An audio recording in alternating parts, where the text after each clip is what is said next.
Marcos capítulo 10, versículo 32 a 34, vamos ficar de pé. Então eles foram caminhando para Jerusalém, estava ali Jesus e os discípulos, né? Os 12. Para Jerusalém é sempre subindo. Quem vai para Jerusalém tem que subir. Então Jesus ia liderando o caminho, que Jesus ia na frente. Por quê? Os discípulos estavam atônitos e estavam também cheios de medo. Algumas versões dão a impressão que tinham os discípulos e uns que estavam com medo. E alguns acham até que Jesus estava também um pouco receoso, porque o clima estava ruim naquele momento ali. Bem, então os discípulos estavam com medo, estavam atônitos. E nesse momento, então, Jesus pegou os 12 à parte e revelou o segredo do reino. Quando Jesus ia contar um segredo, Jesus chamava eles à parte e disse: nós vamos para Jerusalém, ele disse. E o Filho do Homem será entregue aos chefes dos sacerdotes e aos professores, aos teólogos da lei. Eles os condenarão à morte e entregarão ele aos gentios. Então eles vão escarnecer dele, cuspir e açoitar, e o matarão. E no terceiro dia ele ressuscitará. Amém. Pai, graças te damos por esta manhã, em nome de Jesus. Amém. Podemos sentar. Vamos cantar um hino. Vocês não têm hinário, né? Nas igrejas metodistas tem a cadeira e assim tem um lugarzinho do hinário, né? Essa...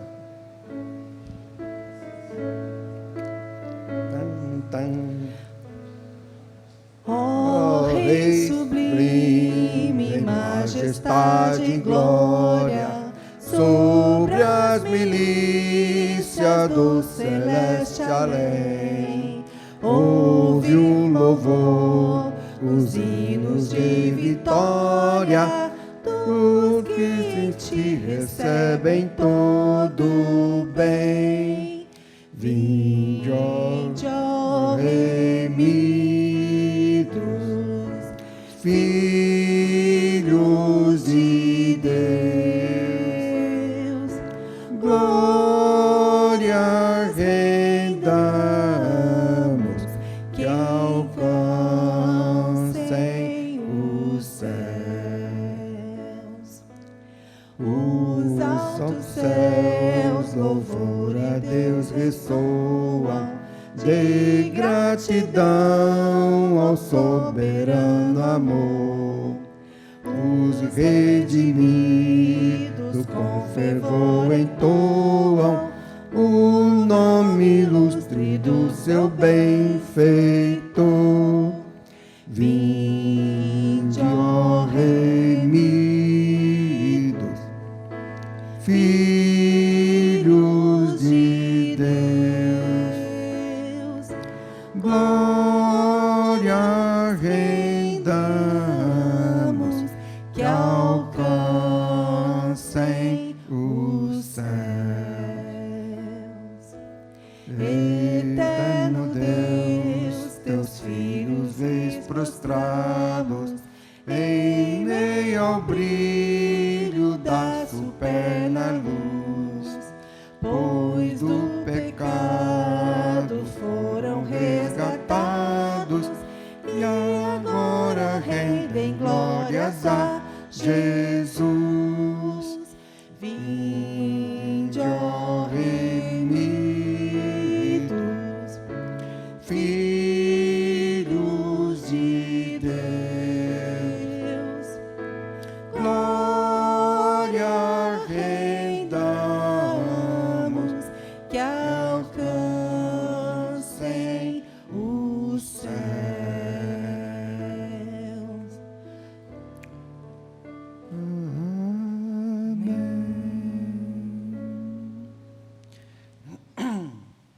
Irmãos, aqui então, nós temos um quadro muito interessante da vida pública de Jesus. Porque Jesus, quando disse essa mensagem secreta, era uma mensagem secreta. Quer dizer, Jesus tinha duas maneiras de fazer as suas mensagens. Uma era bem pública, e outras eram mensagens codificadas em segredo. As mensagens em segredo eram dadas aos discípulos, e as parábolas eram explicadas também à parte. E quando as parábolas eram ditas ao público em geral, muitos não entendiam. E Jesus também não se dava disposição para explicar para eles, porque eles eram muito críticos, né? Havia dois grupos: os grupos que ficavam de fora, não entravam na casa, estavam sempre de fora. Essas pessoas que ficavam de fora eram os espiões dos sacerdotes, era a QGB dos sacerdotes. Então eles ficavam espiando para ver se pegava Jesus em alguma falha, eram os espias. Eles não entravam para ouvir, eram desigrejados, eles ficavam sempre por ali, em volta, criticando. Tem esse grupo até hoje, né? São discípulos do desigrejado, dessa turma lá do tempo de Jesus. Então, eles estavam ali só para criticar. Então, Jesus não explicava para eles.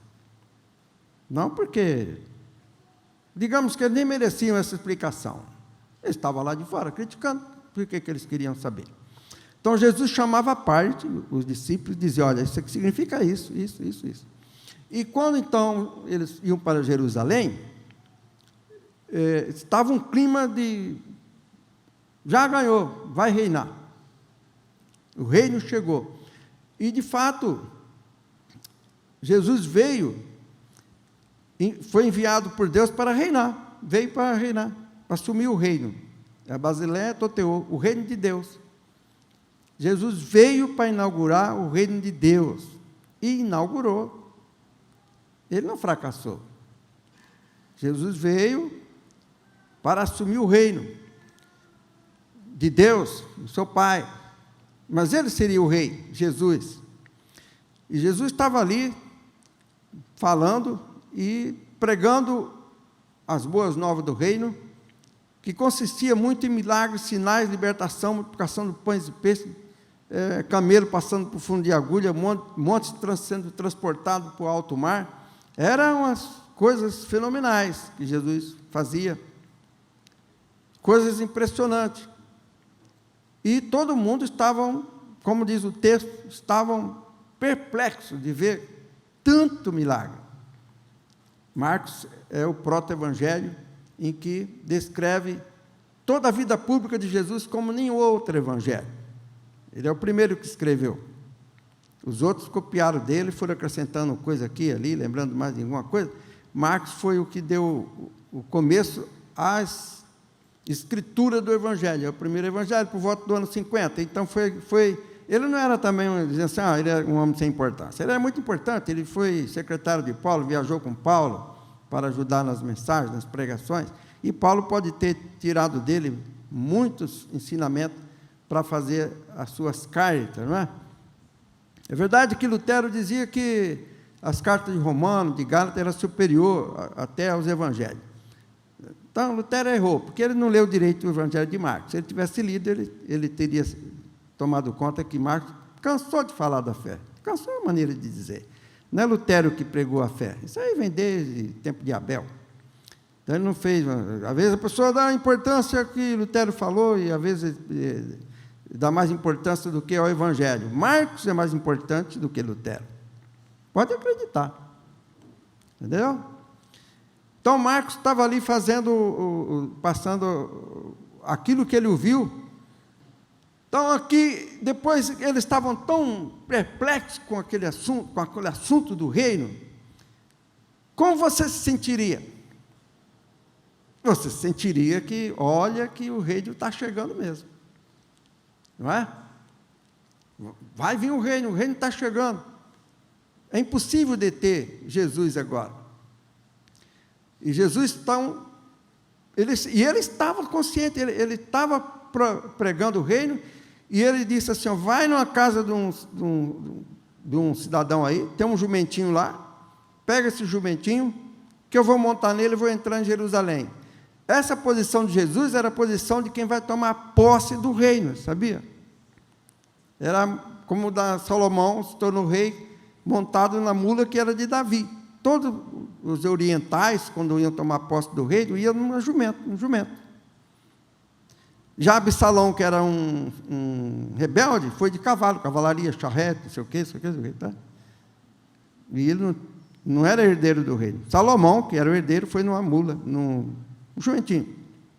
Então, Jesus, ao pedir o jumentinho, ele fez reacender no coração dos discípulos que o reino estava chegando, e de fato, Jesus foi tomar posse do reino quando foi montado no jumento. Então, um parênteses aí, né? Vamos fazer um parênteses. O que a igreja fez em relação a isso? Se você olhar no concílio de Nicéia, fez muito pouco. Os concílios, eles iam nos limites da fé e do arqué, na escatologia e no arqué. O miolo do evangelho, eles não falavam muito. E isso foi a herança que veio para a igreja. A igreja realmente teve até muitos, Rubens e outros certos escritores, filósofos, que o meio do evangelho foi desprezado como ficção, não verdade, invenção e outras coisas. Ou vocês esqueceram disso? São muitos que dizem que os milagres de Jesus não eram verdadeiros, romanos. Cansaram de falar isso. Não é mesmo, dona Negado? Isso que nós estudamos no seminário, não é? Eles negaram. E as igrejas, muitas igrejas históricas, negam o miolo do evangelho. Não é? Milagres já eram, certo? O que resta são conceitos sobre a fé, conceitos sobre o inferno, de quem era Jesus, o que é a fé. Houve época que pregamos tanto sobre a fé, que eu quase que eu perdi a fé, de tanto ouvir sermão sobre a fé. Para que tanto sermão sobre a fé? Não é? Sobre a fé, na igreja Manaus, olha quanta pregação sobre a fé. E às vezes as pessoas seguindo esse caminho, quanta mensagem sobre a fé. Marcos, ele não fazia nenhuma mensagem sobre a fé. Jesus dizia, tua fé te salvou. Uma fé simples. Do homem que tinha a mão mirrada, do cego Betfagé, quando Jesus saía de Betfagé, com a multidão. Cego Bartimeu.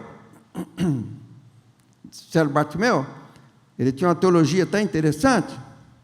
Cego, hein? Ele era cego. Mas ele sabia que Jesus era filho de Davi, porque o judeu esperava o reino. Jesus falava do reino. Sabe que às vezes você olha assim, diz assim, mas Jesus então estava enganado. Será que ele se enganou?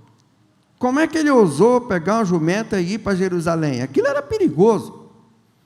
Quando eles disseram, Hosana, bendito que vem em nome do Senhor, aquilo é perigosíssimo aquilo. Aquilo era sinal de sedição. Eles podiam ser todos presos. E tudo lá para a cruz. Porque estavam fazendo rebelião contra César. Tanto que os escribas, outros falavam assim, não temos rei a não ser César. Quer dizer que eles renegaram o rei Jesus, o rei dos judeus. Jesus veio para tomar posse de um reino.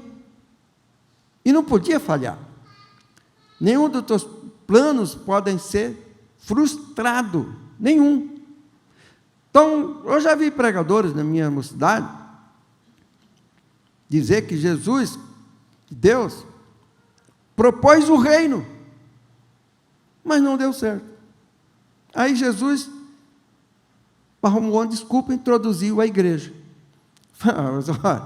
Isso aí fica muito ruim para Jesus, para Deus, para todo mundo. Então, considerando que os planos de Deus são irrevogáveis, são plenamente exequíveis,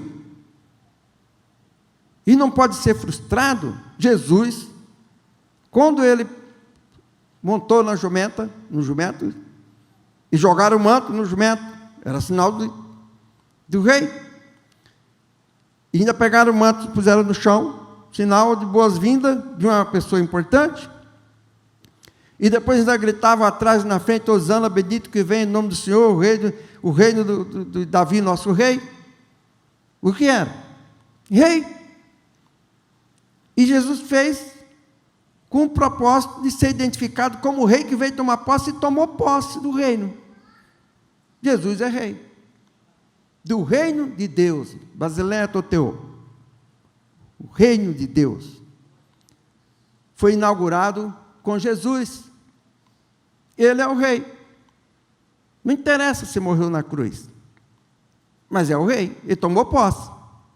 Não interessa se os escribas não o aceitaram, ele é rei do mesmo jeito.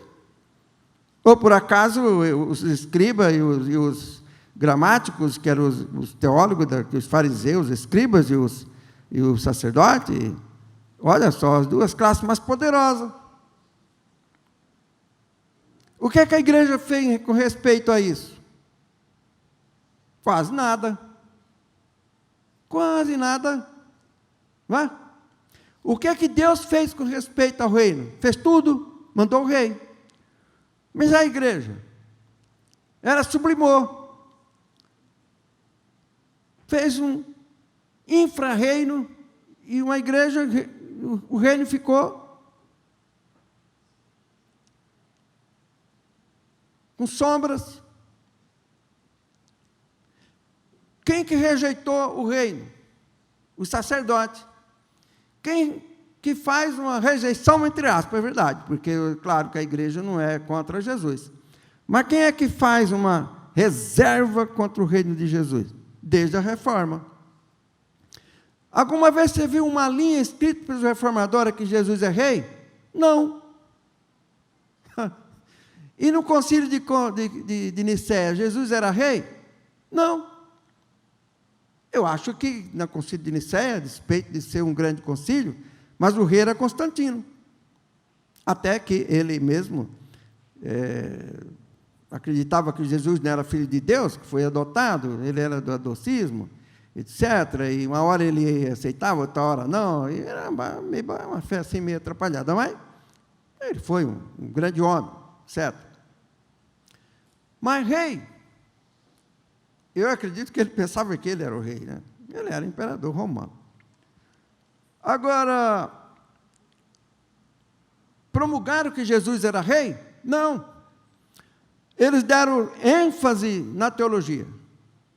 Nascimento virginal, da mesma natureza, ousia, etc. e tal. Maria Virgem. É verdade. Isso aí é tudo verdade. Agora eu te pergunto, Marcos falou sobre isso? Marcos dizia o seguinte, o cego Bartimeu gritou, aí os líderes que estavam com Jesus, os religiosos, aquela multidão estava com Jesus, uma multidão. Falava, seu cego, ó, para de gritar, está atrapalhando o mestre. E esse cego, olha, onde esse cego aprendeu teologia, hein? Jesus, rei, não, Jesus, filho de Davi, rei. Jesus Nazareno. Olha, ele estava por dentro da história. Só que Jesus era de Belém. Jesus Nazareno era um sobrenome de Jesus, né? Que nem José de Araraquara, coisa assim. Jesus Nazareno. Ele conhecia. Com quem que ele aprendeu? O cego não entrava na sinagoga, porque tinha defeito físico. Então ele aprendeu, porque o cego ele aguçou os ouvidos. A pessoa que não enxerga direito, ouve muito. Sabia? Sabia disso? Eu escuto muito bem. Eu estava no Del Bux, eu escutei quando meu cunhado chegou lá na esquina, falou não sei o que, eu escutei. Falei, meu pai morreu, ele está falando lá. Eu escutava, um quarteirão lá na esquina eu escutava. Eu escuto aqueles bêbados lá na esquina do meu prédio, tudo que eles falam. Agora a vista precisa usar óculos. Está aqui, ó. Mas eu vejo vocês direitinho. Então o cego tinha a audição aguçadíssima. Ele escutou Oh, sei, Jesus, ele curou um ali, ele está vindo. Uma multidão, aquele barulhão, e ele escutando, e ele ficou aflito, cego. Falou, o único jeito aqui é gritar mesmo. Jesus, filho de Davi. Olha, que homem culto. Está mais culto do que os espias dos saduceus, fariseus e a turminha toda lá. Era mais sábio aquele cego. Aquele cego era teólogo, mais inteligente do que os escribas, mais inteligente do que os sacerdotes. E Jesus estava escutando, mas a gente fica pensando, Jesus tinha um humor, que você pensa, por que Jesus não atendeu logo no primeiro grito, né? Não, Jesus nem deu bola para o cego. Seguia andando, e o cego, e os homens, para de gritar. Aí Jesus escutou o grito e o para de gritar. Aí Jesus disse, parem, chamem. Você imagina uma cena dessa? Eu acho isso aí impressionante, sabe? Parem, chamem-no. Eles eram obedientes. Jesus falava, vai chamar, ninguém ficava com conversa, não. Vai logo e chama logo. Também Jesus não pedia por favor, não. O pessoal reclama que eu não peço a vez por favor, né? Sabe quando eu peço? Eu peço assim, com o coração, por favor. Também quando alguém pede para mim, não precisa pedir por favor, não. Eu faço. Não precisa pedir. Por favor. Por quê? Por favor. Tem dó. Me dá um copo d'água. Tenha paciência. Pega um copo daqui, pronto. Se eu fosse agradecer por eu tinha que agradecer ela todo dia que ela põe o prato. Muito obrigado por você ter o prato. E ela ia terminar dizendo, ela para com isso. Né? Que eu também faço prato. Também. E Jesus disse, parem o cortejo. Eu fico pensando que veio uma onda de sentimento naquela hora, quando ele disse assim, parem, chamem-no. Ele escutou. E foram lá, sabe lá se é Felipe ou João, né? Felipe que era um tipo secretário, falava grego, atendia os estrangeiros. Jesus tinha até um embaixador lá que falava grego. Já estava prontinho para instalar o reino, né? Eles pensavam, né? Aí ele disse,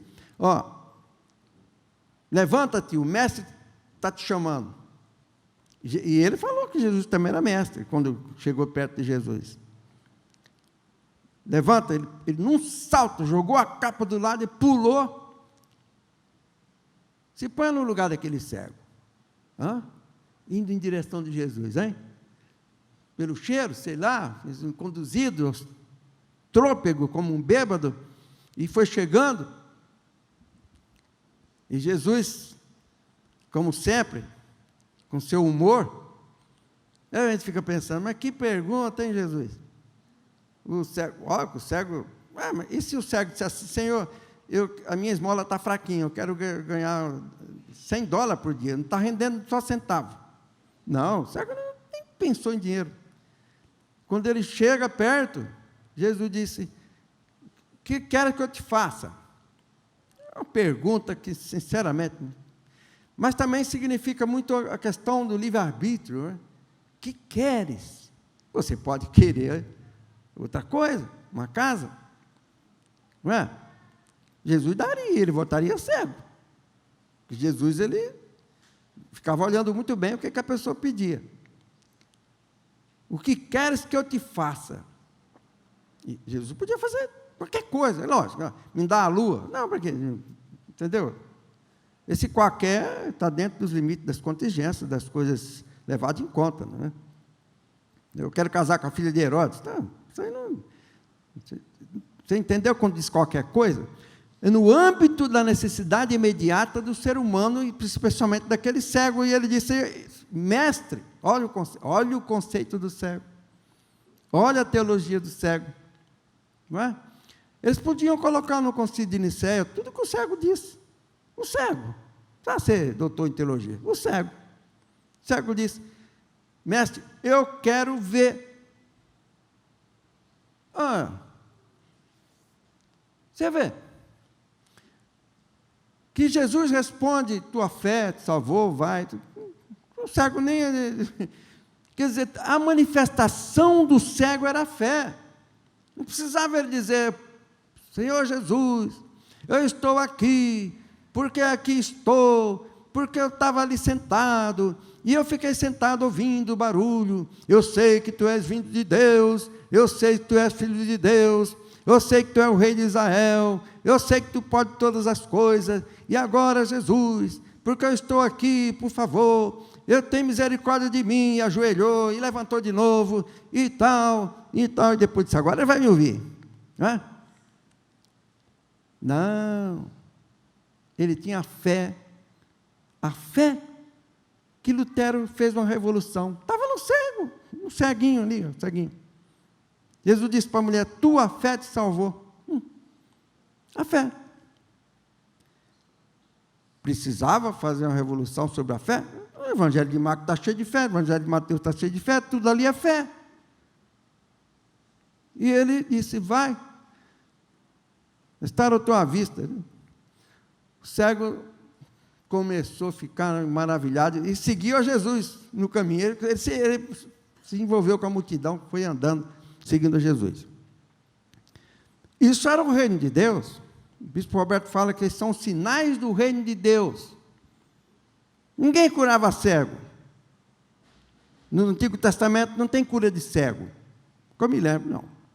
Cura de cego era sinal que quem curou era o Messias, era divino. Jesus, então, era divino, porque ele curou o cego. Curou até um cego de nascença, imagina. Era o sinal do reino.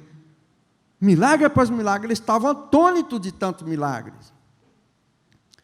E estavam também amedrontados, porque tudo aquilo sinalizava a chegada do reino. Como Madalena sentiu quando Jesus morreu, estava perto do reino quando ele morreu, quando ela tomou notícia, tomou conhecimento. O reino começou, e Jesus era o rei.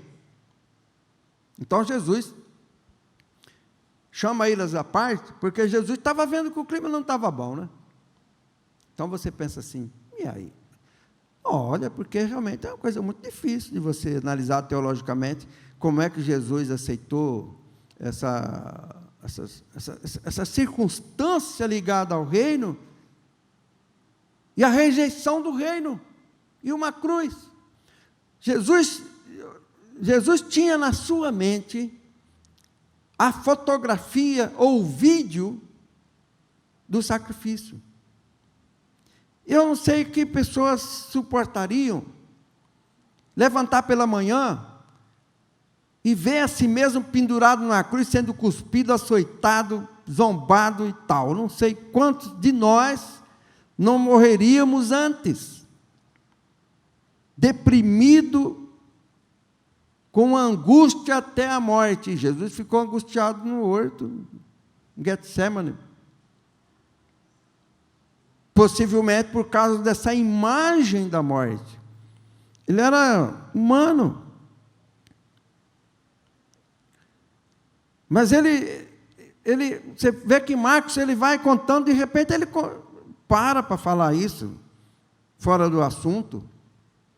Estava um clima totalmente de alegria, o rei, uma vibração tremenda, todo mundo já estava ali, já estavam até dizendo assim: olha, eu vou ser o primeiro-ministro, eu vou ser o tesoureiro. Judas Iscariote ia ser o tesoureiro, Filipe era o embaixador, e parece que Tiago e João falaram assim: eu à direita e o outro à esquerda, a mãe deles. Olha, Zebedeu, né, filho de Zebedeu? Esse negócio, a mãe ia querer mandar no reino de Jesus. Ia botar os dois filhos, um à direita e outro à esquerda, ela ia mandar, não é? Aí você vê o clima que estava entre os discípulos, se não reflete em boa parte o clima que estava na igreja, quando ela começa a se organizar, esquece do Jesus Rei, e faz uma complexidade de teologia, que parece só é salvo quem lê os 2 compêndios da Instituta e reformado, não é? O cego não era reformado não, viu? O ceguinho era bem... Ele era bem um ignorante, mas um ignorante, digamos, mais inteligente do que eu. Esse cego. Para a época, ele conhecia muita coisa. Então, lá está.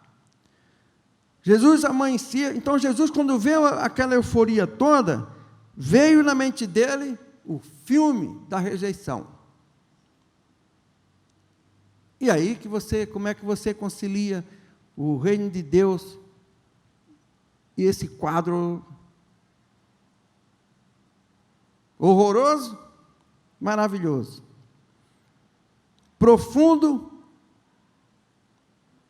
e raso de angústia, tanta angústia, né? Profundidade de angústia e de alegria, de salvação, mas de tristeza, profundamente triste.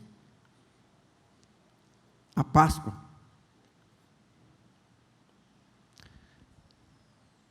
A Páscoa é uma tristeza. Eu lembro que no filme de Mel Gibson, quando eles fazem aquele açoite horroroso em Jesus, e o diretor da Engindo fala assim, o senhor foi ver? Eu falei, você foi ver? Eu falei, eu não fui não, que se eu fosse lá e tivesse a metralhadora, eu metralhava eles tudo. Eu não tinha como eu olhar e dizer assim, não, foi por meus pecados, oh, glória. Eu acho que eu fazia igual Pedro, saía cortando a orelha de todo mundo. A gente, às vezes, quer se pôr de santo, eu falei, não, eu aceitaria, porque foi profecia, foi não sei o quê. Então, você fala agora, queria ver naquele tempo ali, né? Lá. Agora a gente diz, não, mas foi para a nossa salvação, tem que ficar alegre com a morte de Jesus. Oh, glória! Você fala agora, né? Naquela hora ali, tá bom. Nenhum dos discípulos estava gostando daquela história. Olha, os discípulos estavam tão envolvidos na história do reino, tão entusiasmados com posições políticas importantes, que quando Jesus chamou a parte e disse ao Filho do Homem, vai ser entregue aos líderes religiosos, judeus, aos fariseus, que era chamado literalmente no grego de gramáticos. E esses judeus entregariam Jesus aos gentios, romanos. Você entendeu? E cuspirão nele, vão açoitá-lo e vão matá-lo. Vão escarnecer, vão cuspir e vão matar. Jesus falou isso para eles, que é uma história trágica, horrorosa, não é? Ele não perceberam. Quando Jesus acaba de contar essa história trágica, fala assim, mestre, concede que no teu reino, olha só como é que eles estavam, totalmente voando naquela euforia do reino que seria instalado. Você vê como é que é essa história aqui? Então, quando Jesus está diante de Pilatos, Pilatos assim, tu és rei. Jesus disse, sou. Para isso nasci, para isso eu vim ao mundo. Então, ele veio tomar posse de um reino. Foi isso mesmo. Depois, claro, ele morre e se faz uma teologia. E Jesus também disse que daria sua vida em resgate de muitos, da humanidade toda. Então, Jesus ali, ele mostrou esse quadro horroroso para os discípulos. O que eles fizeram? Nada. O que nós fazemos? Você sabe que eu não vou consertar o mundo, nem a igreja, evidente. Mas a igreja faz uma comemoração de Páscoa, que é a paixão de Cristo, é sofrimento, né? O judeu faz com chocolate amargoso. Mas eu acho que chocolate amargoso é o que eu mais gosto. Não tem nada de tristeza em chocolate amargoso. Para mim, então eles fazem aquilo, né? E chocolate amargoso, não sei o quê, não sei o quê, não sei o quê. Tem um judeu na internet que começou a insistir comigo, falou, você lá em Israel, nem judeu você é. Chegando lá, eles vão dizer que você não é judeu, coisa nenhuma. Você é um primo judeu, mas não é judeu. No Brasil, que tem mais descendentes de judeu, em Pernambuco, o código genético é o maior da América Latina de judeu. Porque lá teve colônia judaica maior do mundo, a primeira sinagoga está lá. Eu visitei a primeira sinagoga. Então você vê essa rejeição. Se você olhar de longe, você vê um paradoxo. O reino e a cruz. Como é que é compatível o reino de Deus?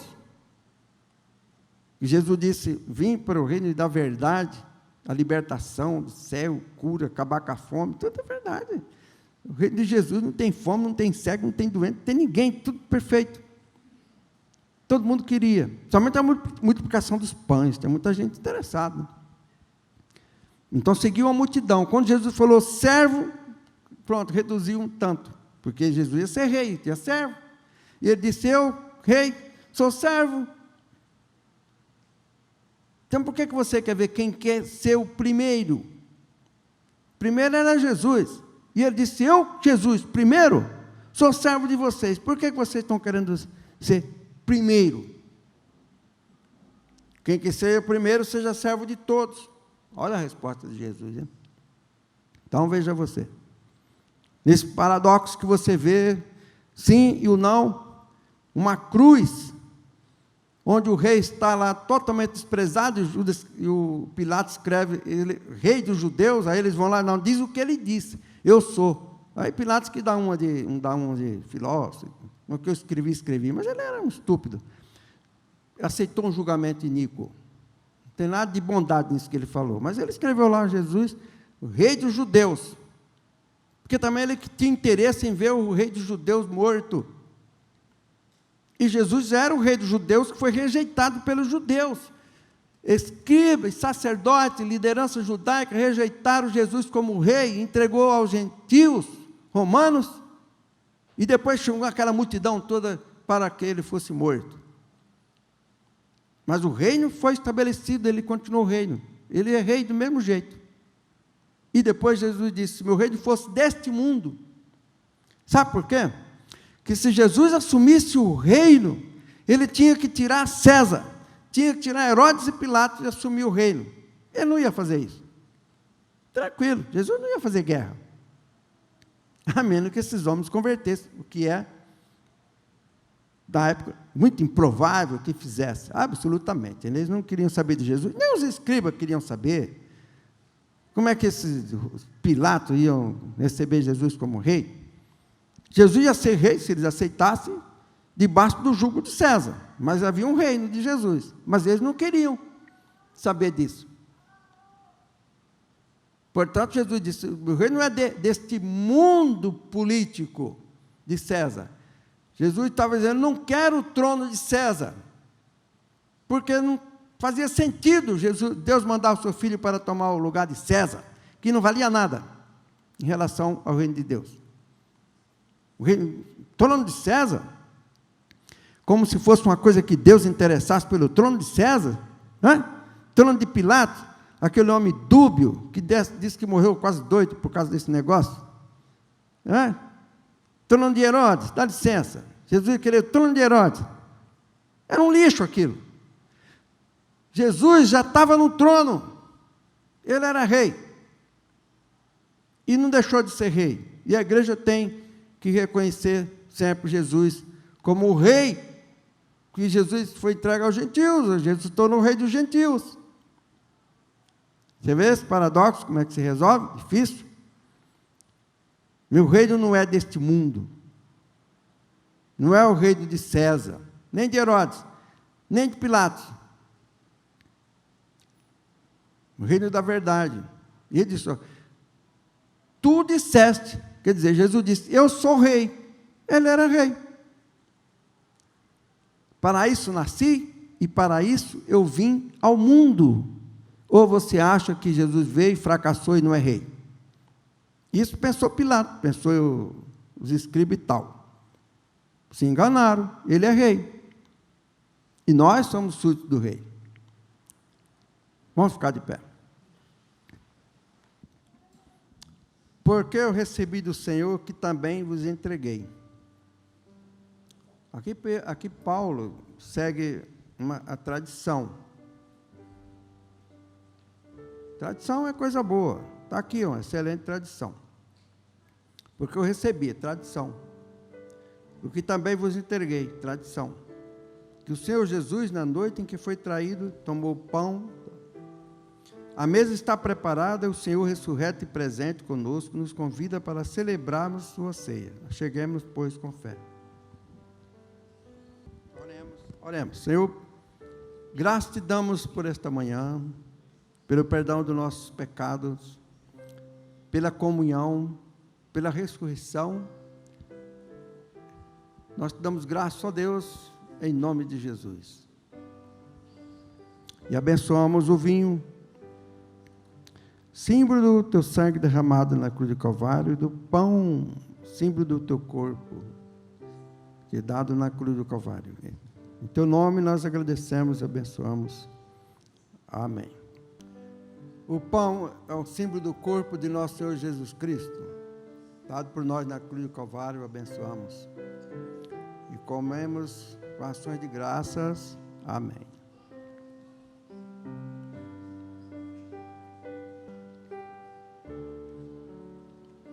O sangue de Jesus derramado na cruz do Calvário para a remissão do nosso pecado, bebamos, sejamos agradecidos.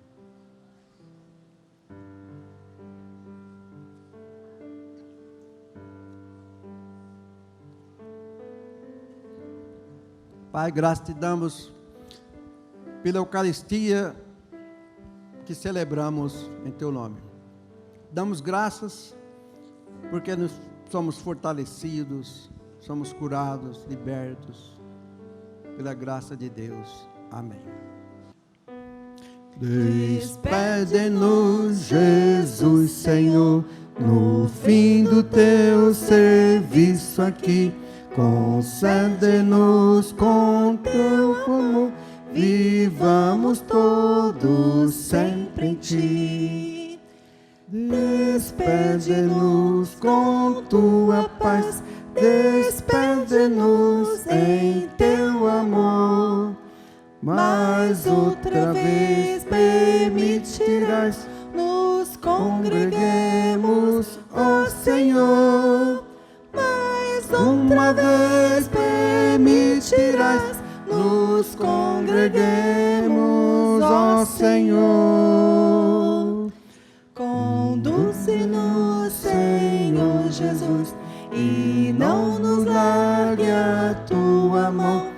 Outorga-nos a tua luz, que nos aponte a direção. Despede-nos com tua paz, despede-nos com teu amor. Mais uma vez permitirás nos congreguemos, ó Senhor.